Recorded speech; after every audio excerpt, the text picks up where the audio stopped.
सबक कायद मिल्लत इस्लाम मौलाना फजलुर रहमान को दोनों हाथों से सलाम। जैसे अताउल्लाह शाह बुखारी को सलाम है, वैसे ये मौजूदा दौर का बाबा जी अताउल्लाह शाह बुखारी है। मैं बड़े दर्द दिल से कहता हूँ, अल्लाह न करे जिस दिन ये शख्स दुनिया से चला गया, आप देखना कि हमारे ऊपर से कितना बड़ा साया उठ रहा है। मैं रियाजुल जन्नह जाता हूँ, अल्लाह आपको मदीना मुनव्वरा ले जाए, अल्लाह आपकी बरकत से हमें ले जाए। अल्लाह की कसम अपनी दुआ बाद में मांगता हूँ, पहले दुआ मौलाना फजलुर रहमान के लिए। और ये हम पे, मैं उस पर कोई एहसान नहीं कर रहा, मैं उनके शब रोज जानता हूँ, लैलो नहार जानता हूँ, दिन रात जानता हूँ, उसकी जाती जिंदगी और मुआशरती जिंदगी जानता हूँ, वो अपने दीनदारी में किस हद तक आ गया। मैंने उसके दिन रात देखे हैं, उसकी तरतीबें देखी हैं, मैंने सफर और हजर में हर जगह साथ देकर देखा है, मुल्क बैरून मुल्क सफर करके देखा है। मैं उसकी जाती जिंदगी में जानता हूँ बाबा ऐसी बात तो है।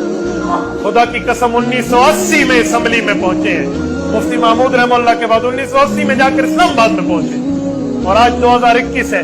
41 साल हो गए इस बंदे का इस्लामाबाद में जाती मकान नहीं है। ये जो उनका भी वहां पर मिनिस्टरशिप उनकी कश्मीर कमेटी की खत्म हुई तो जाती घर नहीं था, तला महमूद ने अपना फार्म दिया और मौलाना उसमें रहे। ये कम उस शख्स की दयानत है।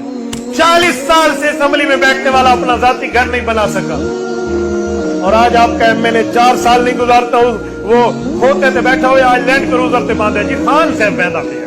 हमें वो तो देखते हुए अच्छा लगता है, लेकिन मौलवी की इज्जत हमें हजम नहीं होती।